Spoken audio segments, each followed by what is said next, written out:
अर्थसंकल्पीय अधिवेशनाच्या पूर्वसंध्येला आपली पत्रकार परिषद सुरू करू. मी आपल्या सर्वांचं स्वागत करतो. सुरुवातीला सुनीता वहिनींना मी विनंती करतो की त्यांनी या ठिकाणी आपल्याला संबोधित करावं. नमस्कार.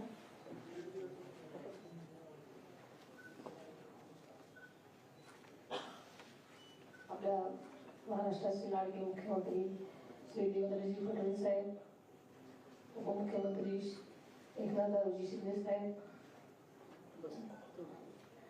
आणि आपण सर्व पत्रकार बंधू वगैरे, उद्यापासून राज्याच्या अर्थसंकल्पीय अधिवेशनाला सुरुवात होत आहे. अधिवेशनाच्या पूर्वसंध्येला आयोजित आपल्या या पत्रकार परिषदेसाठी उपस्थित असलेले सर्वच बंधू यांचं मी मनापासून स्वागत करते. अधिवेशनाच्या पूर्वसंध्येला चहापानाचा कार्यक्रमाचं आयोजन करण्याची जुनी पद्धत आहे.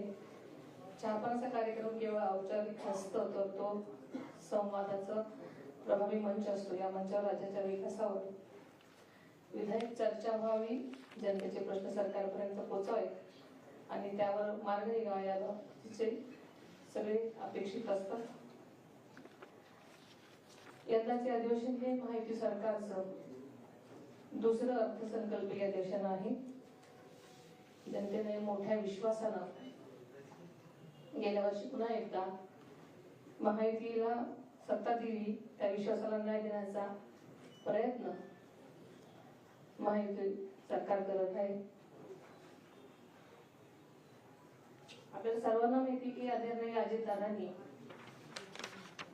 11 वेळा राज्याचा अर्थसंकल्प सादर केला. दिवंगत वानखेडे साहेबांनंतर सर्वाधिक वेळा अर्थसंकल्प सादर करण्याचा मान आदरणीय दादांना मिळाला आहे. आदरणीय दादांनी सन 2011 मध्ये सादर केलेला पहिला अर्थसंकल्प हा 1,44,783 कोटी रुपयांचा होता. तर मागच्या वर्षी म्हणजे सन 2025 मध्ये त्यांच्या कारकिर्दीतील शेवटचा अर्थसंकल्प तब्बल 7,20,000 कोटी रुपयांपर्यंत पोहोचला. या अर्थसंकल्पीय आकारमानात झालेली भरीव वाढ ही केवळ आकड्यांची वाढ नाही, तर महाराष्ट्राला सर्वांगीण विकासाकडे नेण्याचं प्रगतीचं द्योतक आहे.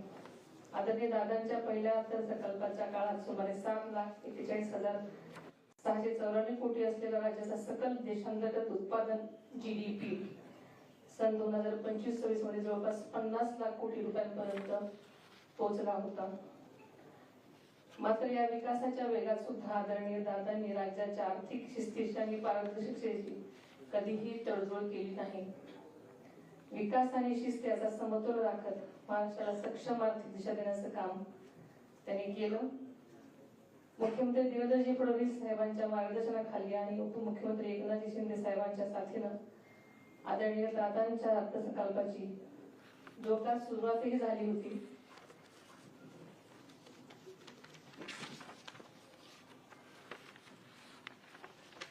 मात्र यंदाचा अर्थसंकल्प त्यांच्या कारकिर्दीतला 12वा अर्थसंकल्प ठरला असता मात्र नीटच्या मनात काहीतरी वेगळंच होतं आणि अचानक आपल्याला सोडून ते गेले. मात्र यापूर्वीच आदरणीय दादांनी त्यांच्या टीमनं अर्थसंकल्पाची तयारी जवळपास अंतिम टप्प्यापर्यंत दिलेली आहे. पंतप्रधान नरेंद्र मोदी साहेबांच्या विकसित भारतचे स्वप्न साकार करण्यासाठी महाराष्ट्राची अर्थव्यवस्था $1 ट्रिलियन नेण्याचा आदरणीय दादांचा ध्यास होता. त्यासाठी सातत्यानं ते प्रयत्नशील होते. आर्थिक शिस्त, नियोजनबद्धता आणि विकासाचा समतोल हेच त्यांच्या कामाचं सूत्र होतं. यंदाचा अर्थसंकल्प मुख्यमंत्री महोदय सादर करणार आहेत, ते सुद्धा राज्याच्या विकासावर वाटेवर पुढे नेणारा असेल, त्यांच्या घटकाला न्याय देणारा असेल याबद्दल मला ठाम विश्वास आहे. महायुती सरकार पुन्हा सत्तेत आल्यानंतर लाडकी बहीण योजना बंद होईल अशी टीका झाली. मात्र आदरणीय दादांनी योग्य आर्थिक नियोजन करून या योजनेसाठी निधीची कमतरता कधीही भासू दिली नाही. ही योजना यशस्वीपणे सुरू ठेवली. माझं हे पहिलंच अधिवेशन आहे आणि अत्यंत चांगल्या प्रकारे नियोजनबद्ध चालेल अशी मला खात्री आहे. धन्यवाद.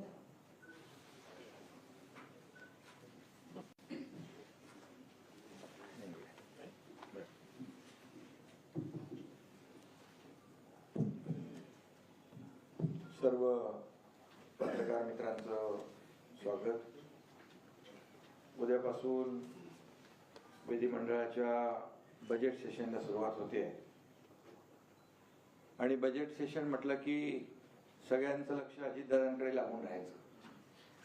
कारण बजेट अजितदादा मांडायचे आणि आता सुनेत्राताईंनी सांगितलं 11वं बजेट त्यांनी मांडली. पण आज दुर्दैवाने अजितदादा आपल्यात नाहीत.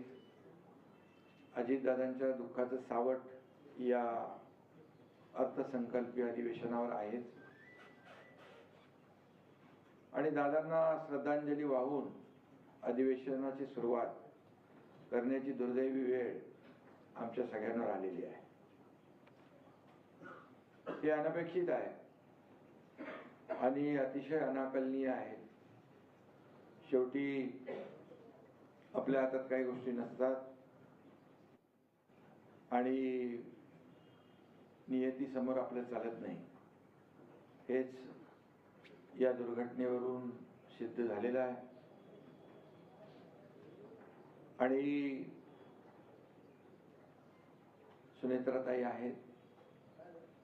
आम्ही दोघंही त्यांच्या पाठीशी आहोत. आमचं हक्क मंत्रिमंडळ आहे, सर्वजण त्यांच्या सोबत आहोत. गेल्या वर्षी बजेट मांडताना अजितदादा म्हणाले होते, विकास आता लांबणार नाही, महाराष्ट्र आता थांबणार नाही. तर अतिशय शिस्तप्रिय आणि आर्थिक जी काही घडी कशी बसवायची आणि प्रसंगी मंत्रिमंडळ बैठकीमध्ये देखील आपल्या सर्व सहकाऱ्यांना आपल्या राज्याच्या आर्थिक बाबींबद्दल स्पष्टपणे सांगणारे अजितदादा गेले 25-30 वर्ष सोबत काम करताना आपण पाहिलेलं आहे.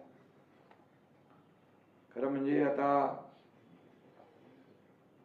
त्यांचं जे काही स्वप्न आहे ते आपण पूर्ण करायचं आहे, महाराष्ट्राला पुढे न्यायचं आहे. आणि यावेळचं जे बजेट आहे ते मुख्यमंत्री देवेंद्रजी मांडणार आहेत. ते उत्तम अर्थतज्ञ आहेत. त्याने महाराष्ट्रातल्या सर्व बाबींची माहिती आहे.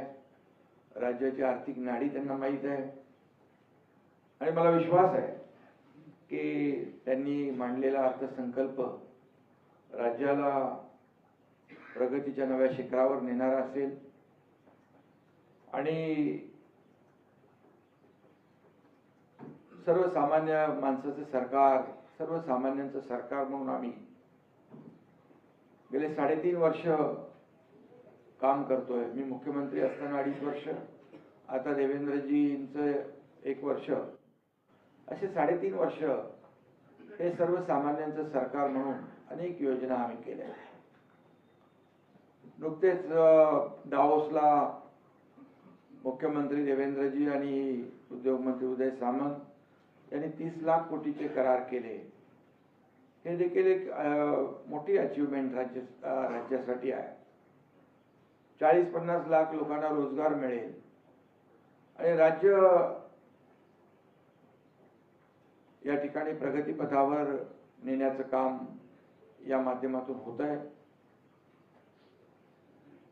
आणि खऱ्या अर्थाने आताच ताईंनी लाडक्या बहिणींच्या बाबतीमध्ये या ठिकाणी विषय मांडला. मला आठवत आहे, मी मुख्यमंत्री असताना मुख्यमंत्री माझी लाडकी बहीण योजना देवेंद्रजी, मी, अजितदादा आम्ही ठरवलं की लाडकी बहीण योजना सुरू करायची.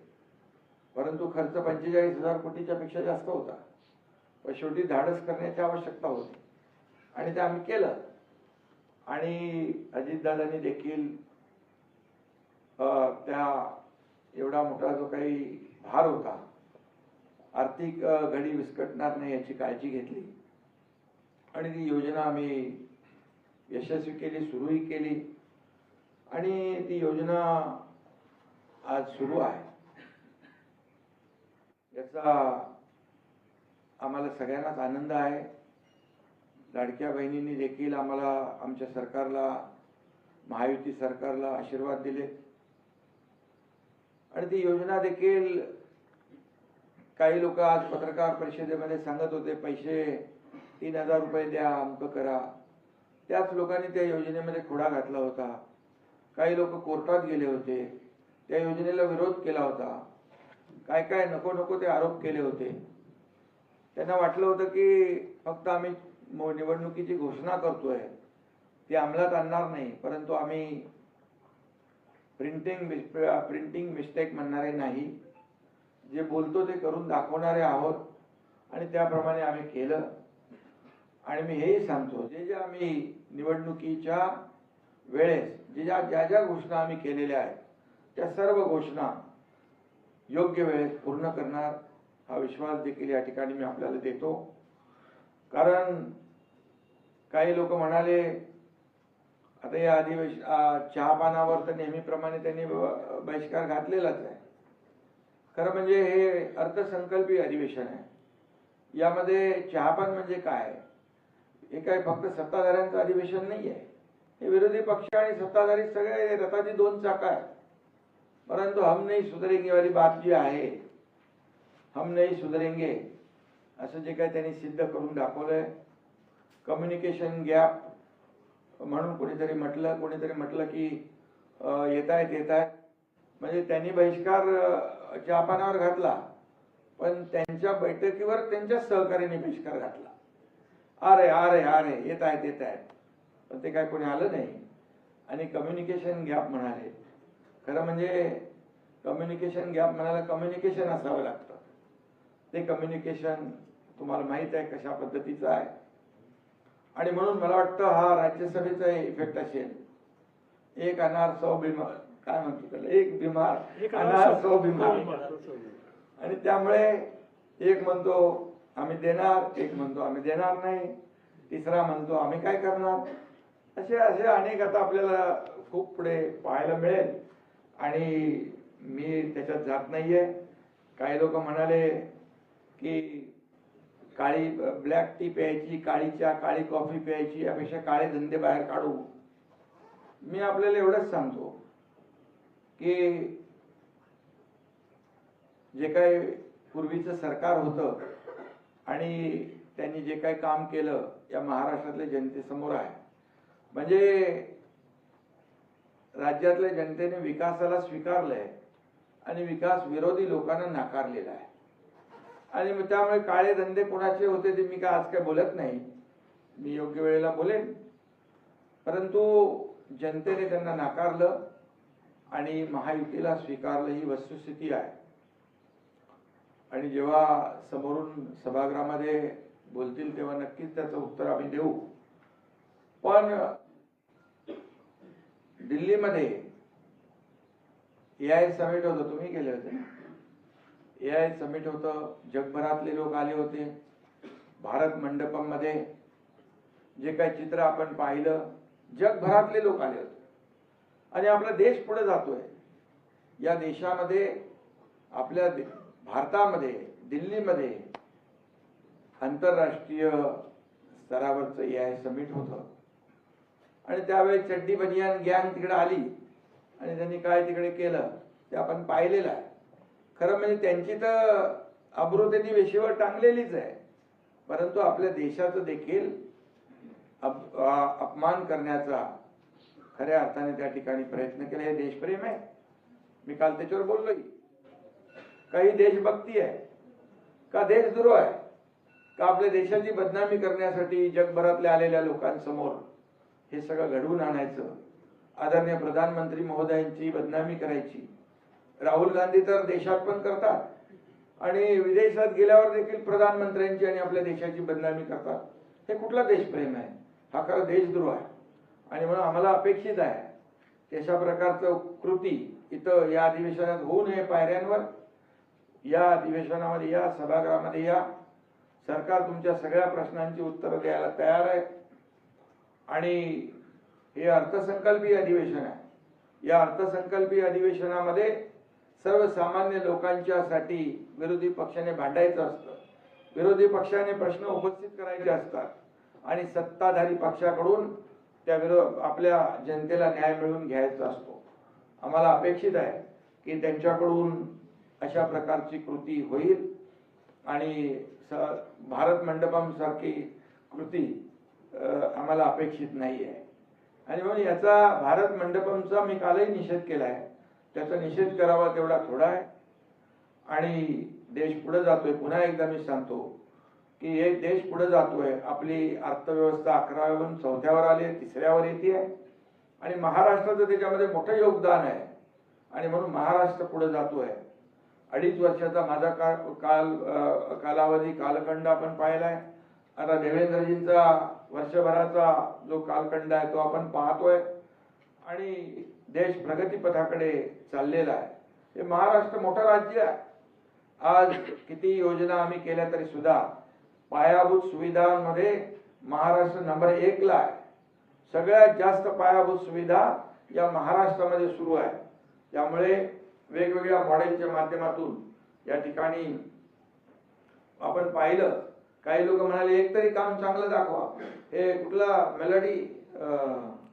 मेलडी रोड जो आपला कोस्टलचा काय तो गाणं आहे ना आपला, जय हो जय हो, त्याच्याबद्दलही काही लोक म्हणाले एक तरी चांगलं काम दाखवा. अरे अटल सेतू बघा, तुम्ही बंद केलेले मेट्रोची कामं बघा, कारशेडला स्टे दिलेलं ते बघा. हे सगळे स्टे आम्ही हटवले, सगळे स्पीड ब्रेकर हटवले. सगळी सरकार आता प्रगती सरकारच्या वेगाने पुढे जात आहे. मी काय त्या कामांचं काय बोलत नाही. परंतु मुंबईमध्ये देखील मोठ्या प्रमाणावर जे आदरणीय प्रधानमंत्री मोदयांचं स्वप्न आहे सगळ्यांना घरं, आमच्या हिंदुहृदय सम्राट बाळासाहेबांचं स्वप्न होतं 40 लाख लोकांना घरं. या पुढच्या 5 वर्षात आम्ही 40 लाख घरं या गोरगरिबांना दिल्याशिवाय राहणार नाही. हाऊसिंग पॉलिसी आपण केलेली आहे. झोपडपट्टी मुक्त मुंबई महाराष्ट्राचा आम्ही संकल्प केलेला आहे. MMRDAच्या माध्यमातून देखील एक त्या ठिकाणी दुर्घटना घडलेली आहे, वस्तुस्थिती आहे. त्यामुळे सक्त कारवाई केली आहे. त्याला निलंबित करून टाकलंय. जी कंपनी होती त्याला 5 कोटीचा दंड लावलाय. जो कन्सल्टंट होता त्याला 1 कोटीचा दंड लावलेला आहे. आणि कुणालाही पाठीशी घालणार नाही. त्यांच्यावर कठोर कारवाई करण्याचे संकेत 4 लोकांना अटक केलेली आहे. मुख्यमंत्री महोदयांनी स्वतः गांभीर्याने घेतलंय. मी देखील त्या संबंधित आमच्या अधिकाऱ्यांना सक्त सूचना ताकीद दिलेल्या आहेत. या दुर्घटनेची पुनरावृत्ती होऊ नये यासाठी सेफ्टी ऑडिट, स्ट्रक्चरल ऑडिट हे सगळं करण्याच्या सूचना ऑनगोईंग प्रोजेक्ट जेवढे आहेत या सगळ्यांना दिलेल्या आहेत. आणि आम्हाला दुर्घटनेच्या बद्दल जे मुख्यमंत्री सहायता निधीतून तर 5 लाख दिलेच, परंतु MMRDAच्या माध्यमातून देखील प्रत्येक मृताला 15 लाख रुपये दिलेले आहेत. शेवटी पैसे देणं हा महत्वाचा विषय नाही, परंतु जी घटना झाली त्याच्या कुटुंबियाच्या मागे उभं राहण्याचं काम केलं. आणि घटना पुनरावृत्ती होऊ नये याची देखील काळजी आम्ही घेतोय. आणि म्हणून MMRDA जे काम करते 48,000 कोटीचं बजेट परवा शिल्की बजेट त्यांनी सादर केलेलं आहे. आणि म्हणून अनेक कामं विकासाची या ठिकाणी सुरू आहेत. आज सिंचनाचे प्रकल्प देखील महाविकास आघाडीच्या सिंचनाच्या 2.5 वर्षामध्ये 4 प्रकल्पांना सुधारित प्रशासकीय मान्यता दिली होती. आमच्या महायुती सरकारमध्ये जवळपास 125 प्रकल्पांना सुधारित प्रशासकीय मान्यता. आताच आपण जवळपास कुठलं वैनगंगा नळगंगा प्रकल्पाला मान्यता दिली. 90,000 कोटींना मान्यता दिली. 94,000 कोटींना. आणि मराठवाड्यातला दुष्काळ त्या माध्यमातून दूर होणार. विदर्भाला सिंचनाला पाणी मिळणार. या सगळ्या गोष्टी आम्ही करतोय. आणि एक तरी काम दाखवा म्हणतायत. ही किती कामं दाखवा, वेळ आल्यावर आम्ही दाखवू त्यांना. परंतु एवढंच आहे की हे सरकार जे आहे हे स्थगिती सरकार नाही, हे प्रगती सरकार आहे आणि हे सर्वसामान्यांचं सरकार आहे. आणि म्हणूनच यामध्ये अनेक निर्णय आम्ही घेतले. गेल्या परवाच्या MMRDAच्या बैठकीमध्ये पाण्याची निकड लक्षात घेऊन 3 धरणांना आम्ही मान्यता, पोशीर, शिलार आणि त्याचबरोबर काळू धरणाला देखील 500 कोटी रुपये इरिगेशनकडे वर्ग केलेले आहेत. मी त्यांना जे मला म्हणजे पत्रकार परिषदेत विचारलं त्यांना थोडक्यात सांगतोय. त्याचबरोबर नवीन आपण वाहतूक कोंडी मुक्त मुंबई त्याच्यावर आपण काम करतोय. मुख्यमंत्री महोदयांनी देखील सूचना दिलेल्या आहेत. आता आपण फक्त जमिनीवरून रिंग रोड तयार करत नाहीये, तर खाली काय पाताळ लोक त्याच्यामध्ये अंडरग्राऊंड टनेलच्या माध्यमातून देखील आम्ही वाहतूक कोंडी दूर करतोय. BKC कुर्ला 70 किलोमीटरचा टनेल मार्ग आपण करतोय. त्याचबरोबर बोरिवली ठाणे टनेल करतोय. मुंबई मुलुंड गोरेगाव टनेल करतोय. ही वाहतूक कोंडी दूर करण्यासाठी देखील पावलं आपण उचलतोय. आणि त्यामुळे पॉट टॅक्सीचं एक नवीन संकल्पना आपण या ठिकाणी करतोय. म्हणून काही केलं, एक तरी काम दाखवा. 1000 कामं आमच्याकडे आहे, योग्य वेळेला आम्ही दाखवू.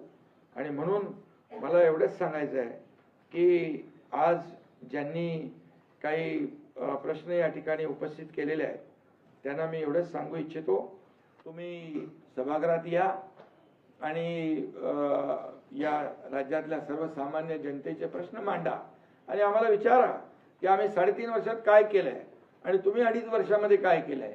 भ्रष्टाचार कशाशी खातात ते कोणाला माहीत आहे, आपल्याला माहीत आहे. आणि म्हणून मला आजच्या या बैठकीमध्ये, आजच्या पत्रकार परिषदेमध्ये सगळं काय बोलायचं नाही आहे, परंतु हे सर्वसामान्यांचं सरकार हे सर्वसामान्य लोकांसाठी काम करतंय.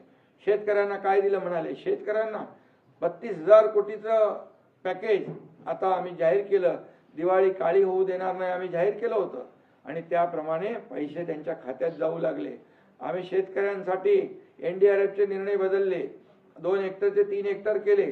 सततच्या पावसाचे पैसे मिळत नव्हते ते आम्ही देऊ केले. आणि म्हणून त्याचबरोबर आताच विजेचं देखील आपण आजच्या कॅबिनेटमध्ये त्याला मान्यता दिली. दिवसा शेतकऱ्यांना वीज देण्याचं देखील निर्णय सरकारने घेतला आणि तो वीज त्यांना मिळू लागलेली. अशा अनेक निर्णय सरकारने घेतलेले आहेत. त्यामुळे मला वाटतं की यावेळेचं जे काही बजेट जे आहे हे सर्वसामान्यांसाठी असेल आणि सर्वसामान्य आणि याबरोबर मुंबईला देखील आपण पाहिलं. आता परवा आपले फ्रान्सचे राष्ट्राध्यक्ष मॅक्रॉन आले होते. प्रधानमंत्री मोदीजी जसं म्हणाले त्यांच्या भाषणात मुंबईला ग्लोबल फिनटेक हब करायचं आहे, त्याची वाटचाल सुरू झालेली आहे. मग का पोटदुखी एवढी, का पोटसूळ, का मुंबईला जागतिक दर्जाचं शहर करण्यासाठी तुम्ही 25 वर्ष जे घालवले, आज आम्ही 3.5 वर्षामध्ये किंबहुना देवेंद्रजी जेव्हा मुख्यमंत्री होते त्या काळात सुरू केल्या योजना, यांच्या काळामध्ये बंद पाडल्या. आमचं महायुती सरकार आलं की पुन्हा सुरू केल्या. आणि म्हणून हे सगळं जे आहे विकासाला जनतेने स्वीकारलेलं आहे. आणि जे काळे धंदे बाहेर काढू म्हणणाऱ्यांना लोकांनी घरी बसवलेलं आहे. महाराष्ट्रामध्ये देखील झालेल्या ज्या निवडणुका आहेत, विधानसभेच्या निवडणुकांनंतर या ठिकाणी झालेल्या नगर परिषदेच्या निवडणुका, झालेल्या महापालिकेच्या निवडणुका, झालेल्या जिल्हा परिषदेच्या निवडणुकांमध्ये देखील महायुतीनेच हॅट्रिक केलेली आहे. आणि म्हणून ज्यांनी काळे धंदे केले त्यांना घरी बसवलं. मुंबईकरांनी देखील काम करणाऱ्यांच्या पाठी आशीर्वाद दिले आणि कामाची पोचपावती या ठिकाणी मुंबईकरांनी देखील दिले. आणि म्हणून मुंबईकरांचं देखील मनापासून मी अभिनंदन करतो. झालेल्या AI समिटमध्ये दिल्लीच्या आपल्या रिलायन्स ग्रुपने 10 लाख कोटीचं AI मध्ये जी इन्व्हेस्टमेंट केलेली आहे ती देखील मोठी महत्त्वाची आहे. त्याच्यामुळे देखील सगळ्या देशभरामध्ये रोजगार मिळेल, महाराष्ट्राला त्याचा फायदा होणार आहे. आणि म्हणून उद्योगपतींचं देखील अभिनंदन केलं पाहिजे जे मोठ्या प्रमाणावर गुंतवणूक करतायत. आणि म्हणून मी रिलायन्सचं, अंबानी ग्रुपचं देखील अभिनंदन करतो की अशा लोकांना आपण संरक्षण दिलं पाहिजे. मी आता मागच्या घटनेकडे जात नाही, उद्योगपतींच्या घराच्या खाली काय काय लावत होते, म्हणजे नको ते उद्योग सुरू होते. परंतु आम्ही उद्योगपतींना सुरक्षा देणार, उद्योगपतींना नवीन नवीन उद्योग येण्यास चालना देणार. खरं म्हणजे आपल्याकडे पोटेन्शियल आहे, इन्फ्रास्ट्रक्चर आहे, कनेक्टिव्हिटी आहे, स्किल मॅनपॉवर आहे, सगळं आहे. आणि म्हणून तर 30 लाख कोटींचं आता MOU झाले, आपले करारनामे झाले. मागच्या वेळेस देखील झाले, मी होतो तेव्हाही झाले, देवेंद्रजींच्या काळातही झाले. त्यामुळे उद्योगाला चालना देणारं हे महाराष्ट्र आहे. आणि मग किती सांगणार त्यांना, आणखी मी सांगायला वेळ अपुरा पडेल. आणि म्हणूनच स्वतः आत्मपरीक्षण करावं, आत्मचिंतन करावं. विरोधी पक्षनेता ते काय विरोधी पक्ष सभापती आणि अध्यक्षांचा विषय आहे. लोकांनी तुम्हाला नाकारलं, तेवढी संख्याच दिली नाही. आणि म्हणून मी इथे एकच आठवण सांगतो, एक भुजबळ होते, एकच आमदार होते, परंतु सभागृहामध्ये त्यांचा दणदणीत आवाज होता. संख्येला महत्व नाही, पदाला महत्व नाही, स्वतःवर आत्मविश्वास असला पाहिजे. म्हणून रडायची ज्यांना सवय लागलेली आहे ते रडगाणं कायम सुरू असतं. आम्ही त्याच्यामध्ये विरोधी पक्ष नेत्याच्या बाबतीमध्ये देखील त्यांनी काही इथे मुद्दे उपस्थित केले की सत्ताधारी पक्षाने ते अडवले. तो अध्यक्ष आणि सभापतींचा विषय आहे. आणि त्यामुळे आम्ही कुठल्याही विरोधी पक्षाचा अपमान करू इच्छित नाही आहे. विरोधी पक्षाला न्याय आम्ही देणार. सभागृहामध्ये त्यांनी भांडावं, प्रश्न उपस्थित करावे आणि सरकार पूर्णपणे सक्षमपणे त्यांच्या प्रत्येक प्रश्नाचं उत्तर या ठिकाणी देईल. आणि आम्हाला एकच आहे की सत्ताधारी आणि विरोधी पक्ष ही रथाची दोन चाकं आहेत, परंतु त्यांना ते मान्यच नाहीये. त्यांना सभागृहामध्ये येण्यापेक्षा पायऱ्यांवर आंदोलन करण्यामध्ये धन्यता मानतात. आणि म्हणूनच माझी त्यांना विनंती आहे की सभागृह हे अर्थसंकल्पीय अधिवेशन आहे आणि हे अर्थसंकल्प मुख्यमंत्री देवेंद्रजी मांडणार आहेत. त्यामुळे तुम्ही या तिकडे आणि लोकांचे प्रश्न मांडा.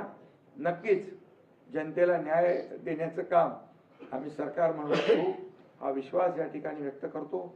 आणि पुन्हा एकदा आपल्याला मनापासून धन्यवाद देतो. देवेंद्रजींना शुभेच्छा देतो की आपण हा अर्थसंकल्प मांडणार आहात. हा गोरगरिबांसाठी, सर्वसामान्यांसाठी, या महाराष्ट्राला पुढे नेण्यासाठी हा अर्थसंकल्प अतिशय महत्त्वाचा ठरेल, हा विश्वास या ठिकाणी व्यक्त करतो. धन्यवाद.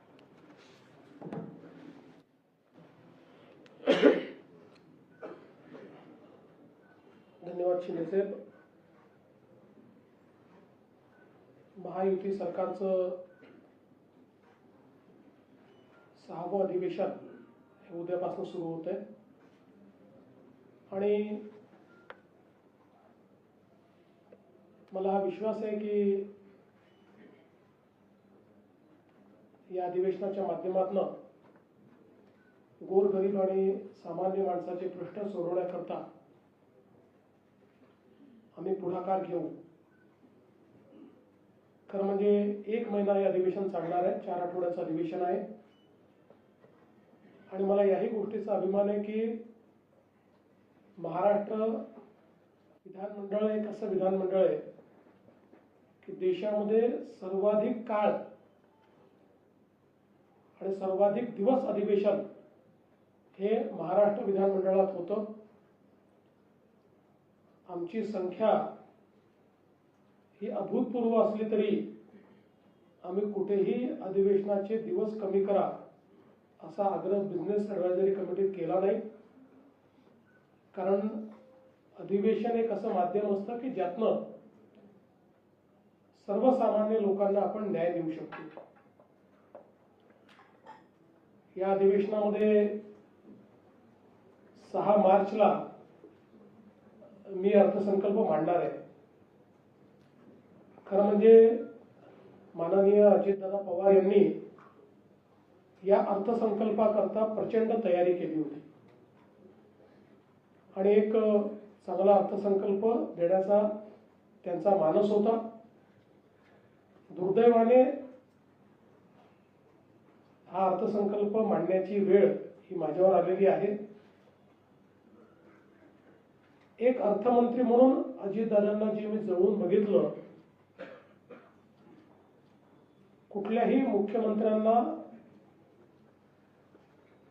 निर्धास्तपणे अर्थ खातं ज्या व्यक्तीला देता येईल असे अजितदादा होते. कारण अर्थव्यवस्थेची शिस्त ही ते सातत्याने पाळायचे. कधीही बेशिस्त कारभार ते चालवून घेत नव्हते. आणि म्हणून आम्हाला खरं म्हणजे अर्थमंत्री म्हणून ते असल्यामुळे हे माहिती होतं की कुठे जर आम्ही अधिक लोकप्रिय अशा निर्णयांकडे गेलो आणि ते आर्थिक शिस्तीत बसत नसेल तर दादा आम्हाला स्पष्टपणे सांगतील की हे शक्य होणार नाही, ही आपली आर्थिक परिस्थिती नाही, आणि जिथे आवश्यक आहे तिथे मार्ग देखील काढून देतील. अशा पद्धतीचे दादा यावेळेस नाही आहे. पण माननीय सुनेत्रा बहिणी पहिल्यांदाच या अधिवेशनाला समोर जात आहेत. राज्यसभेचा त्यांचा अनुभव आहे, विधानसभेत पहिल्यांदाच विधानमंडळात त्या येत आहेत. पण मला विश्वास आहे की अनेक वर्षाचा जो त्यांचा अनुभव आहे त्यामुळे त्या देखील अतिशय ठामपणे ज्या पद्धतीनं दादा भूमिका मांडायचे तशा पद्धतीनं या अधिवेशनाला सामोऱ्या जातील. खरं तर आपल्याला कल्पना आहे की या अधिवेशनामध्ये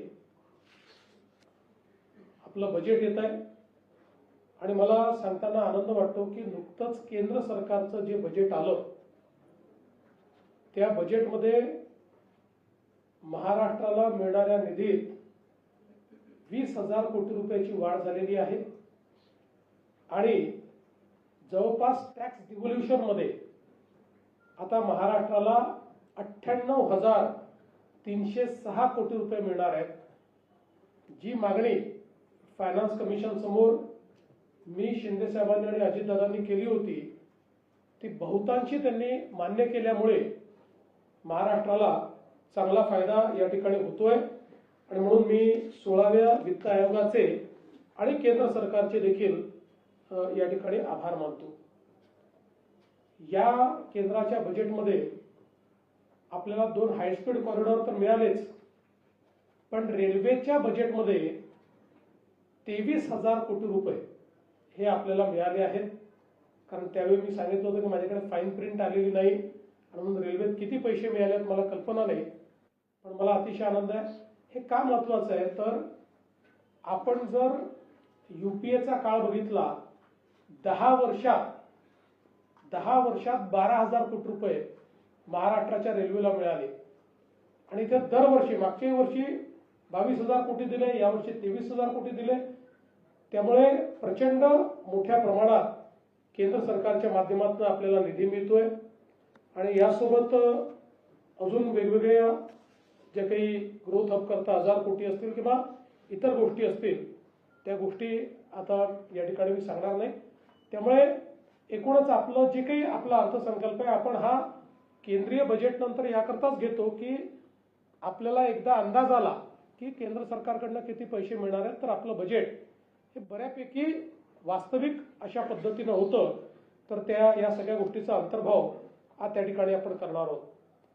यावेळी मी केंद्र सरकारचे आणि विशेषतः शिवराज सिंग चौहान साहेबांचे देखील आभार मानेन की जुनी नरेगा आणि आता जी रामजी जी योजना झालेली आहे आपण ॲडिशनल मॅनडेजची त्या ठिकाणी एक मागणी केली होती आणि 1,300 लाख मनुष्य दिवसावरनं 1,600 लाख मनुष्य दिवस अशी आपल्याला त्यांनी वाढ करून दिल्यामुळे जवळपास 1,400 कोटी रुपये अतिरिक्त हे महाराष्ट्राला या ठिकाणी त्या माध्यमातून देखील मिळणार आहेत.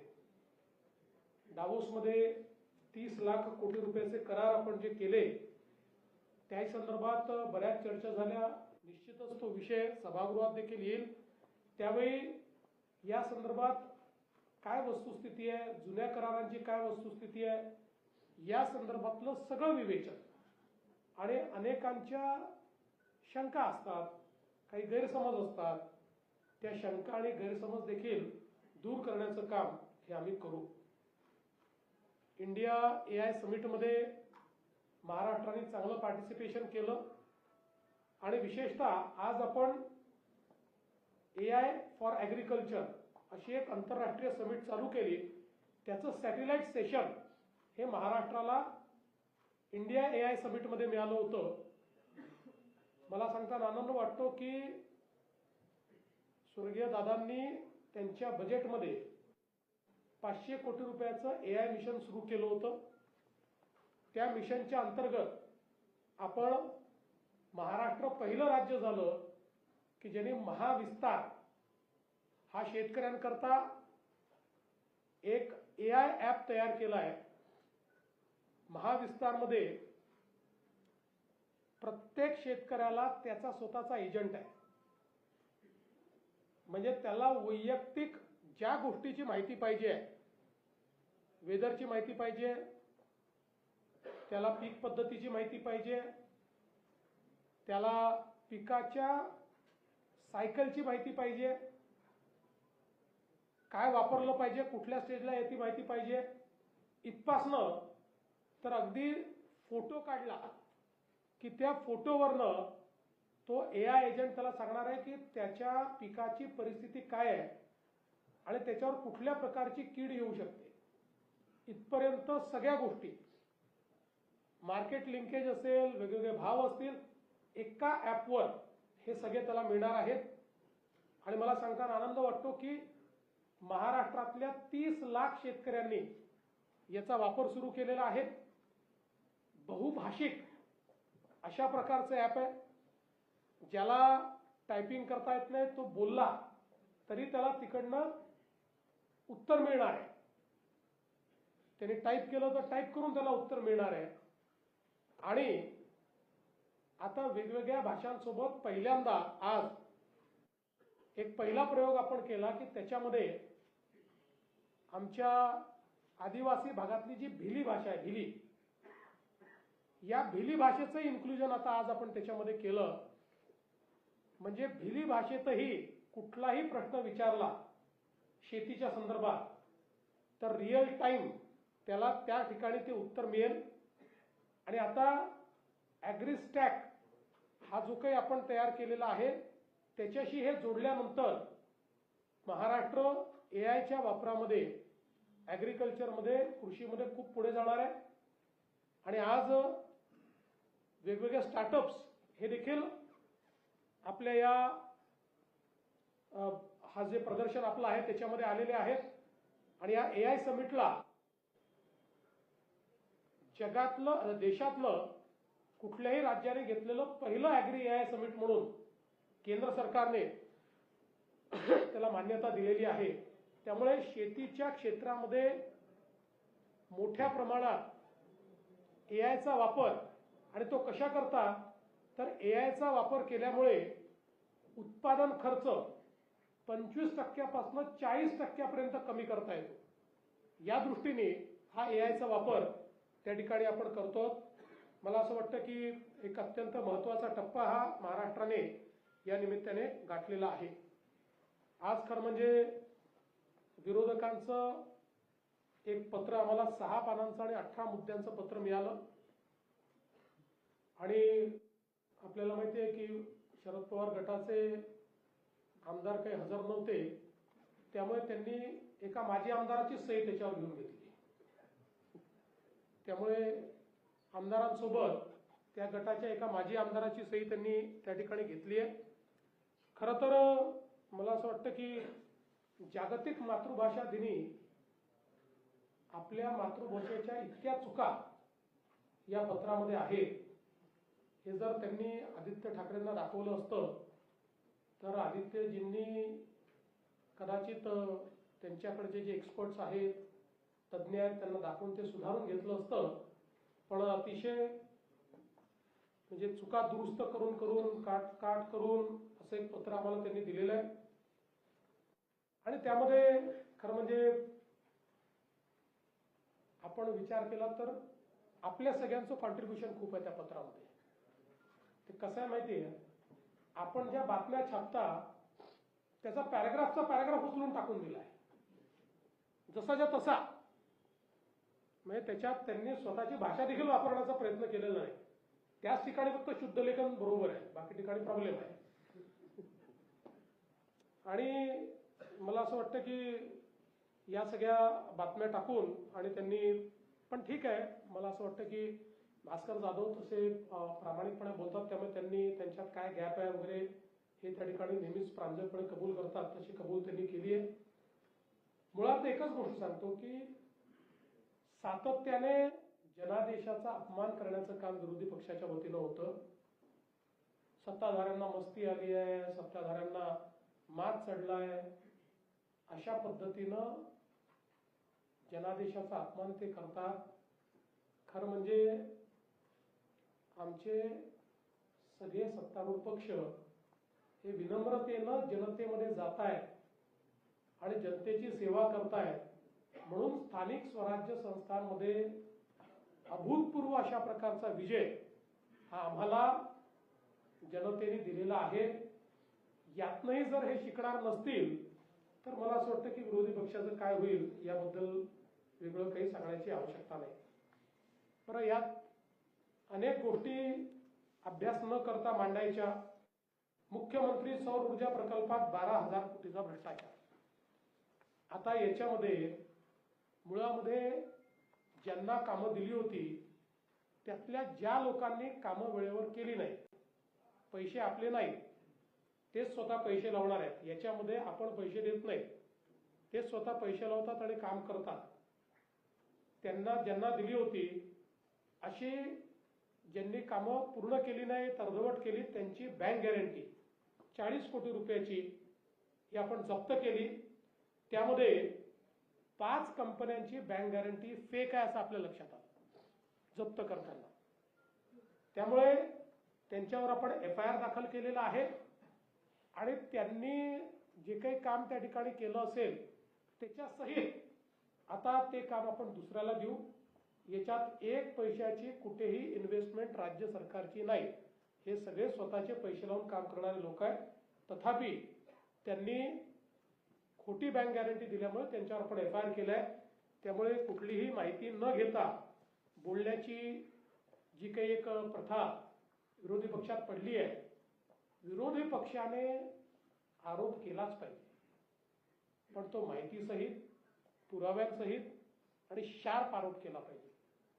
हवेत गोळीबार करायचा आणि पळून जायचं हे करणं योग्य नाही आहे. त्यामुळे याही सभागृहामध्ये ते जे काही आरोप प्रत्यारोप जे काही करतील निश्चितपणे त्या संदर्भात उत्तर द्यायला आम्ही तयार आहोत. या ठिकाणी या विधिमंडळाच्या अधिवेशनात एकूण 15 विधेयकं हे त्या ठिकाणी मांडली जातील, ज्यामध्ये 2 विधेयकं हे जुने प्रलंबित विधेयक आहेत. हे सगळे विधेयकं पूर्ण चर्चेअंती आम्ही त्या ठिकाणी मंजूर करू आणि भरपूर चर्चेची संधी ही विरोधी पक्षाला, सत्तारूढ पक्षाला, सगळ्यांना आम्ही देणार आहोत. चर्चेतनं प्रश्न सुटतात आणि विधानमंडळामुळे प्रशासन जे आहे हे त्या ठिकाणी तंदुरुस्त राहतं असं मानणाऱ्यांपैकी आम्ही असल्यामुळे पूर्ण काळ विधानमंडळ चालेल. आमचे अध्यक्ष तर कधी कधी रात्री 12 वाजेपर्यंत चालवतात. त्यांना आम्ही विनंती करतो की तुम्ही थोडं वेळेत बंद करा, तरी ते चालवतात. पण एवढाच विश्वास देतो, एक चांगला अर्थसंकल्प मांडण्याचा प्रयत्न आम्ही करू.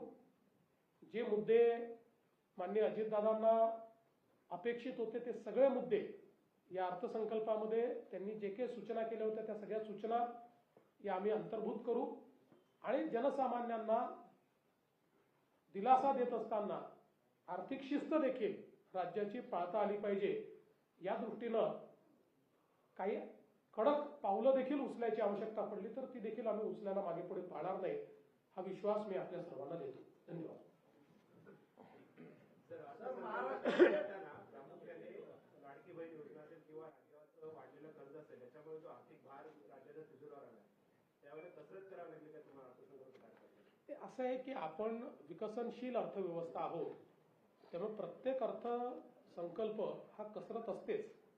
कारण शेवटी विकसनशील अर्थव्यवस्थेमध्ये आपल्याला विकास, कर्ज, दायित्व यांचा मेळ बसवावा लागतो. पण मला असं वाटतं की महाराष्ट्राची परिस्थिती निश्चित अशी आहे की या ज्या काही आम्ही योजना सुरू केलेल्या आहेत या योजना बंद करण्याची वेळ आमच्यावर नाही, ते आम्ही चालू. धान उत्पादक शेतकऱ्यांसाठी बोनसचा विषय प्रलंबित आहे. या अधिवेशनात थोडा उशीर झाला, कालच ते बोनस रिलीज झाला. सर, राष्ट्रवादी शरद पवार पक्षाचे नेते आजच्या महाविकास आघाडीच्या बैठकीत नव्हते. त्याचा अर्थ असा घ्यायचा का की ते विरोधी करण्याच्या मुद्द्यावर किंवा सरकारकडे उभं आहे किंवा बघा, आता त्यांच्या पक्षाच्या निर्णयाचं मी कसं उत्तर देऊ? आम्ही तिघही नाही देऊ शकत. त्यांचं उत्तर तेच देऊ शकतात का आले नाही. कदाचित असंही असू शकतं की आपापसात काही त्या 3 पक्षांमध्ये भांडण चाललं असेल, काही अजून काही वेगळं असेल, त्यामुळे त्याचं उत्तर तर मी नाही देऊ शकणार. बजेट सेशन आहे, पण मागच्या काही दिवसात वारंवार म्हणजे आता अधिवेशन असल्यामुळे तो देखील मुद्दा तितकाच येईल की रोहित पवार किंवा त्या शरद पवार गटाकडून अजित पवार यांचा अपघात की घातपात याच्यावर वारंवार चर्चा केली जाते. हा मुद्दा देखील सभागृहात येताना दिसतोय. खरं तर सगळ्या चौकशा सुरू आहेत, सगळ्या गोष्टी सुरू आहेत, पण याला देखील कसं काही नॅरेटिव्ह उभा केलं जाते त्याला उत्तर असणार. पहिली गोष्ट तर अशी आहे की जो काही दुर्दैवी अपघात झालेला आहे त्यामुळे सर्वच लोक शॉकमध्ये आहेत. कोणाचं दुःख जास्त आहे आणि कोणाचं दुःख कमी आहे असं ते आखता येणार नाही. आणि मला असं वाटतं की त्यांच्या परिवारापेक्षा जास्त दुःख कोणाला असूही शकत नाही, पण सगळेच लोक त्यामध्ये दुःखी आहेत. आता या संदर्भात हा जो काही अपघात झालेला आहे किंवा जी घटना घडलेली आहे याची DGCAच्या माध्यमातून चौकशी चालली आहे. DG सेफ्टी स्वतः ती चौकशी करतायत. आपण CID चौकशी सुरू केली होती, मात्र राष्ट्रवादी काँग्रेस पक्षाच्या वतीनं आम्हालाही विनंती आली की याची CBI चौकशी झाली पाहिजे. तर शेवटी आपल्याला सगळं सत्य कळलंच पाहिजे. तात्काळ मी केंद्र सरकारला पत्र लिहिलं आहे. मी स्वतः माननीय गृहमंत्र्यांशी बोललो आहे आणि त्याची आपण जी काही CBI चौकशी आहे ती देखील आपण करणार आहोत. आता आपण जर बघितलं तर जवळपास 2 प्रेस नोट या DGCAने किंवा DG सेफ्टीने त्या ठिकाणी दिलेले आहेत. त्याच्यामध्ये त्यांनी सांगितलं आहे की 13 निर्धारित मानकांवर ही त्यांची चौकशी जी आहे ती चौकशी सुरू आहे. डिजिटल फ्लाईट रेकॉर्डर जो आहे त्याचा डेटा त्यांनी पूर्णपणे डाउनलोड केलेला आहे. व्हॉइस रेकॉर्डर जो आहे त्याच्या संदर्भातही त्यांनी आपली भूमिका स्पष्ट केलेली आहे. त्यामुळे डेटा उपलब्ध होणार नाही अशी कुठलीच आता परिस्थिती त्या ठिकाणी नाही. त्या संदर्भात जी काही शेवटी ही विमानं परदेशात बनतात त्यामुळे तिथल्याही जो काही व्हॉइस रेकॉर्डर आहे त्याचा डेटा रिट्रीव्ह करण्याकरता त्यांची मदत ही त्या ठिकाणी घेतली जाते. आणि मलबा असेल, परिचालन किंवा मेंटेनन्स रेकॉर्ड असतील, या सगळ्यांची चौकशी चाललेली आहे. विशेषतः VSR ही जी कंपनी आहे या कंपनीचं पूर्ण ऑडिट हे DGCAने सुरू केलेलं आहे.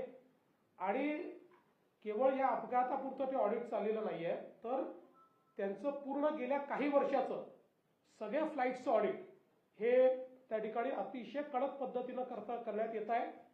त्यांचे लॉगबुक्स असतील, तिथे FTDL जे असतं त्याचं ते योग्य प्रकारे पाळले गेले की नाही, मेंटेनन्स योग्य प्रकारे होता की नाही, या सगळ्या गोष्टींचं त्या ठिकाणी चौकशी चाललेली आहे.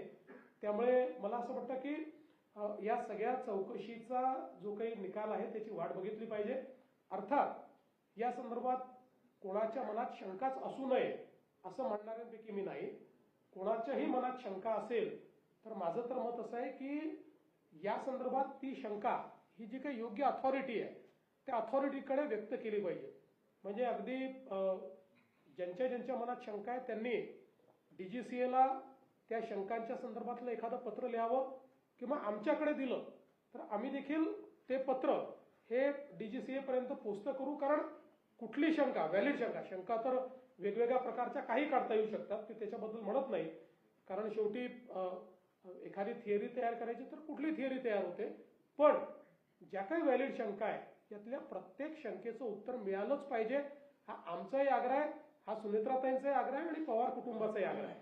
त्याच्यामुळे मला असं वाटतं की ज्या काही शंका असतील त्या त्यांनी म्हणजे ज्याच्यावर समजा 13 निर्धारित जे मुद्दे आहेत त्या मुद्द्याच्या बाहेरही कोणाची शंका असेल तर त्यांनी ते DGCAला लिहिलं पाहिजे. आम्हाला दिलं तर आम्हीही आपल्या वतीनं ते DGCAकडे पाठवू की याही शंकांच्या संदर्भात आपण उत्तर दिलं पाहिजे किंवा जो काही तुम्ही त्याच्यात चौकशी करताय त्या चौकशीत काय आढळत आहे हे त्या ठिकाणी सांगितलं पाहिजे. म्हणून मला असं वाटतं की कोणी चौकशीची मागणी करणं चुकीचं नाही. चौकशी झाली पाहिजे, चौकशी होतेच आहे. केंद्र सरकारला आणि सिव्हिल एव्हिएशन डिपार्टमेंटला या चौकशीमध्ये लपवण्यासारखं काही आहे असं मला वाटत नाही. किंबहुना आम्ही सगळे रोज फ्लाय करतो, केंद्रातले मंत्री करतात, पंतप्रधान करतात, आम्ही सगळे करतो. त्यामुळे यातनं जे काही बाहेर येईल ते आमच्या सगळ्यांच्याही जीविताच्या दृष्टीनं अत्यंत महत्त्वाचं ठरणार आहे. जर त्याच्यातले काही लॅप्सेस असतील तर ते पुढे होऊ नये या दृष्टीनं ते देखील महत्त्वाचं ठरणार आहे. आता ही जी VSR कंपनी आहे याच्यामध्ये जवळपास देशभरातले सगळे नेते याच्यामध्ये फ्लाय करतात. आता हे जे विमान ज्याच्यात मान्य दादांचा अपघात झाला, मी 4-5 वेळा त्याच्यामध्ये मी स्वतः फ्लाय केलेला आहे. त्यामुळे मला असं वाटतं की या संदर्भात अपेक्षा एवढीच आहे की शंका त्याचं उत्तर हे आपण घेतलं पाहिजे. कुठल्याही पद्धतीनं स्वर्गीय दादांचा अपमान होईल किंवा स्वर्गीय दादांच्या परिवाराला त्रास होईल अशा पद्धतीनं फक्त कोणी वागू नये ही एक माझी अपेक्षा आहे. बाकी कुठलेही प्रश्न जे आहेत ते प्रश्न विचारले पाहिजेत आणि ते प्रश्न योग्य ठिकाणी पोहोचले पाहिजेत.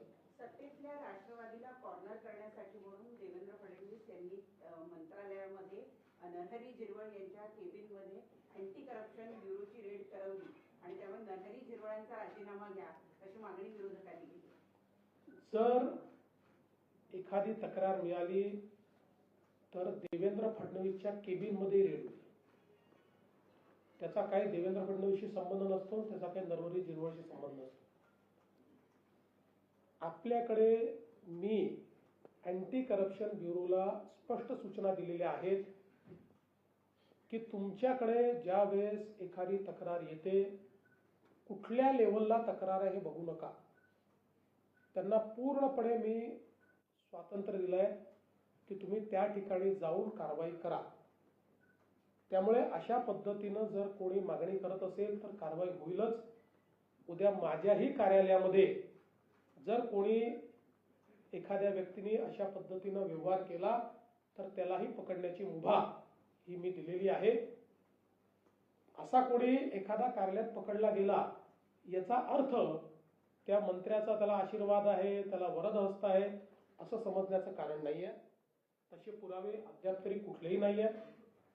त्यामुळे मला असं वाटतं की या गोष्टींना जोडणं हे काही योग्य नाही. आणि सगळ्यात महत्वाचं म्हणजे आम्ही तीनही पक्ष हे अतिशय समन्वयाने चाललो. त्यामुळे आम्हाला असल्या प्रकारचे धंदे करण्याची आवश्यकताही नाही. नाही तर सीएम साहेब, विरोधी पक्षाचं म्हणणं आहे की मंत्रालयात ही एसीबी कारवाई करतं तेही मंत्र्यांच्या दालनात करतं, फक्त लिखितावर कारवाई होते आणि सचिवाला दुसऱ्या खात्यामध्ये पाठवलं जातं. अशा वेळेस मंत्र्याची चौकशी होणार आहे का?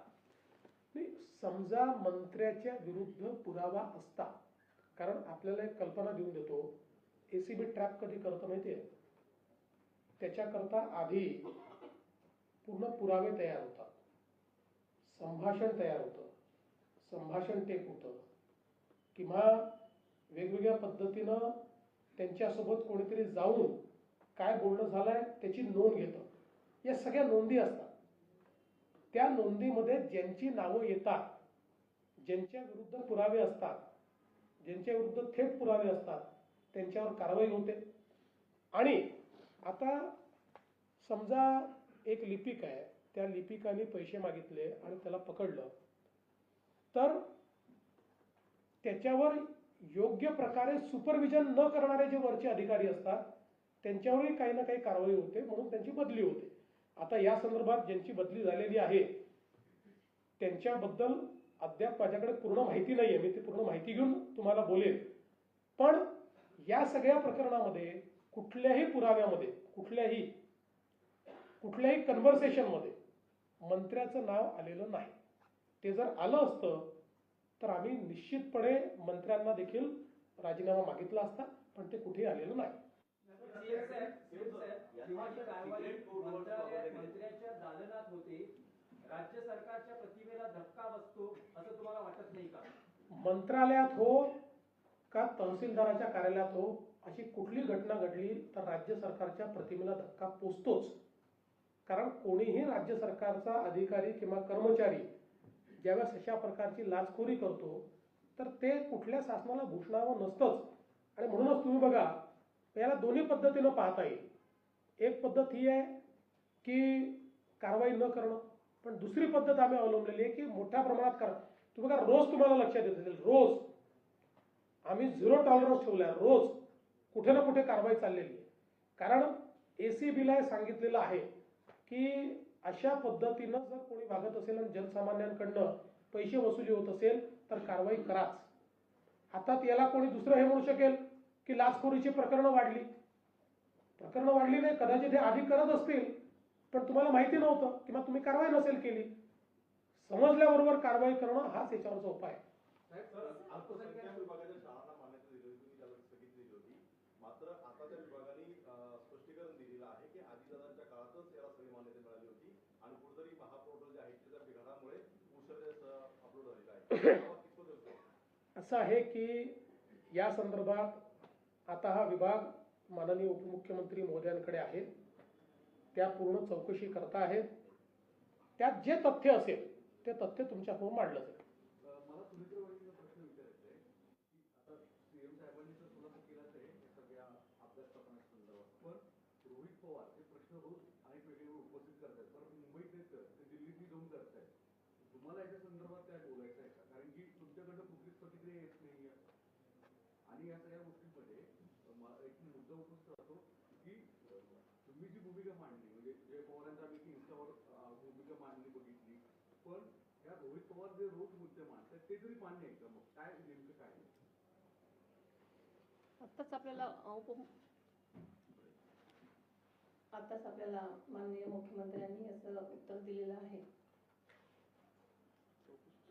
आणि चौकशी म्हणजे आम्ही पण त्यांना सांगितलेलं आहे. मी CBI तर्फे चौकशीचे पत्र मुख्यमंत्री साहेबांना दिलेलं आहे. त्यामुळे चौकशी आपल्याला कळेलच काय ते. असं आहे की यातलं प्रत्येक गोष्ट ही सगळ्यांना समजलीच पाहिजे हा आमचा आग्रह आहे. त्यामुळे आम्हीही त्याचा पाठपुरावा करत राहू. प्रत्येक जी गोष्ट ज्यातनं शंका उपस्थित होते त्याचं उत्तर येतपर्यंत आम्ही पाठपुरावा करणार. विरोधी पक्ष नेता नाहीये त्यामुळे टेक्निकल मुद्द्यांवर असेल या ज्या सगळ्या शंका आणि प्रश्न उपस्थित केले जातात त्याचा जो शोध आहे त्याची जी प्रोब आहे ती CID करेल, CBI करेल. CBI पण सगळ्या गोष्टींचा करेल आणि DGCA करते म्हणजे त्याच्यामध्ये लॉगबुक पाहिलं जातं, पायलट्स एलिजिबल होते की नाही पाहिलं जातं, पायलटच्या टेस्ट झाल्या होत्या की नाही पाहिलं जातं, इंजिनचा मेंटेनन्स झाला होता की नाही पाहिलं जातं. एक विमान जेव्हा आपण उडवतो त्यावेळी अनेक चेक्स असतात स्टॅट्युटरी, ते सगळे चेक झाले होते की नाही, त्याच्यामध्ये काही लॅप्सेस आहे का. याच्यासोबत हे जे डिजिटल फ्लाईट रेकॉर्डर आहे किंवा व्हॉइस रेकॉर्डर आहे यातनं प्रत्यक्ष त्या क्षणी काय घडत होतं याची माहिती मिळते. त्यामुळे मला असं वाटतं की आत्ता म्हणजे मी काही याचा एक्सपर्ट नाही आहे, मला त्यातली सगळी माहिती नाही आहे. आत्ता याच्यावर स्पेक्युलेशन करण्यापेक्षा एकदा पूर्ण चौकशी होऊन मला असं वाटतं की त्यांची नेहमीची पद्धत असते, पहिले प्रिलिमिनरी रिपोर्ट देतात आणि मग फायनल रिपोर्ट देतात, तर त्याची वाट आपण बघितली पाहिजे.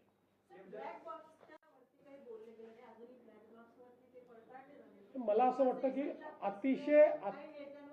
अतिशय क्लिअर कट DGCAच्या जे काही त्यांनी प्रेस विज्ञप्ती दिली आहे त्यात त्यांनी सांगितलं आहे 2 प्रकारचे इन्स्ट्रुमेंट असतात. त्यातला जो डिजिटल आहे जो सगळ्या गोष्टी टिपत असतो तो पूर्णपणे रिट्रीव्ह झाला आहे. जो व्हॉइसवाला आहे त्याही संदर्भात रिट्रीव्ह करणं चाललेलं आहे. तो जास्त ओव्हरहीट झाला होता म्हणून जे परदेशातले म्हणजे कंपनीचे लोक आहेत त्यांची मदत घेऊन तो रिट्रीव्ह करणं चाललेलं आहे. अगदी क्लिअर त्यांनी सांगितलेलं आहे. कंपनीचे जे विमान आहेत ना परदेशात त्यांना बॅन आहे, मग महाराष्ट्रात त्याची ती विमानं असं आहे की रोज कोणीतरी काहीतरी सांगत असतं. VSR कंपनीची विमानं नाहीत, म्हणजे काही त्यांची असतील. VSR हे एजंट आहेत, हे कंपनी चालवतात. वेगवेगळे लोक काही त्यांची स्वतःची विमानं आहेत त्यांनी खरेदी केलेले, वेगवेगळे लोक विमानं खरेदी करतात. ही सगळी जी विमानं असतात ही त्यांना जसं आपला टॅक्सीचा लायसन्स असतो किंवा परमिट असतं तशा प्रकारचं त्यांना ट्रान्सपोर्टेशनचं परमिट असतं आणि ते यांच्याकडे ती विमानं ठेवतात आणि यांचे पायलट्स असतात, यांचा मेंटेनन्स असतो आणि त्यात त्यांना भागीदारी मिळते. त्यामुळे महाराष्ट्र सरकारने गेले अनेक वर्ष म्हणजे आम्ही पाहतोय आता एकूणच या फील्डमध्ये 5-7 ऑपरेटर्स आहेत. त्यामुळे आलटून पालटून त्यांचीच विमानं येतात, तेच ऑपरेटर त्या ठिकाणी आणत असतात. आता कदाचित गेल्या काही वर्षांमध्ये VSR हा सगळ्यात मोठा ऑपरेटर झाला, सगळ्यात जास्त विमानं त्यांच्याकडे आहेत. त्यामुळे ती विमानं म्हणजे जेव्हा आपण विमान रिक्विजिशन करतो त्यावेळी या 4-5 ऑपरेटरपैकी कोणाचं तरी विमान येणार आहे, तर ते विमान येतं. वरच्या आणि खालच्या सभागृहामध्ये विरोधी पक्ष नेता नाहीये. विरोधक म्हणतात की सरकारनं मनाचा मोठेपणा दाखवावा लोकशाही टिकवण्यासाठी. सरकार घाबरते विरोधी पक्ष नाही, फारच घाबरलोय आम्ही, घाबरून आमची घरीच बसलेलो आहे. घाबरून आमची चाळण झालेली आहे. पण मला असं वाटतं की याचं उत्तर शिंदे साहेबांनी दिलेलं आहे. हे शेवटी अध्यक्ष आणि सभापती मिळून ठरवतील.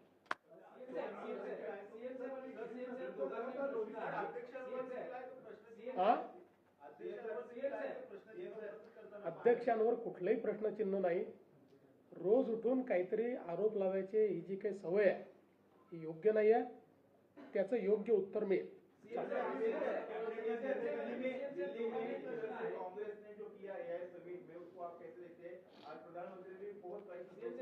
देखिए, मुझे ऐसा लगता है कि बीजेपी को विरोध करते करते कांग्रेस देश को विरोध करने लगी है.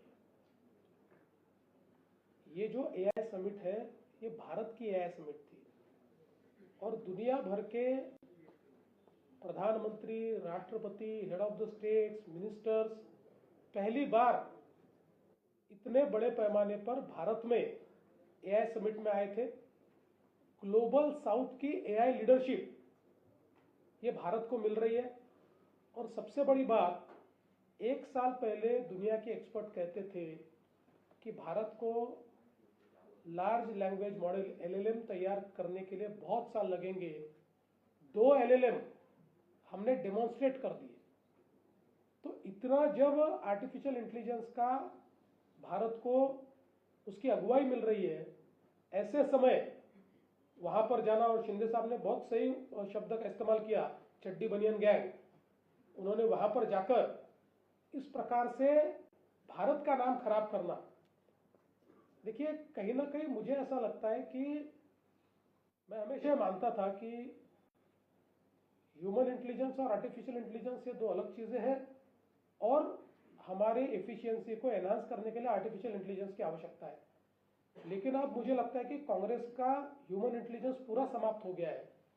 उनको सबसे ज्यादा आर्टिफिशियल इंटेलिजेंस की आवश्यकता है ताकि कुछ सोच कांग्रेस पार्टी को मिले और वो भारत बीजेपी को जरूर विरोध करे, एनडीए को विरोध करे, लेकिन भारत को विरोध करने की जो उन्होंने अभी ये नई परिपाटी शुरू की है ये बिल्कुल उन्होंने समाप्त करनी चाहिए. देश के सभी लोगों ने इसकी बहुत निंदा की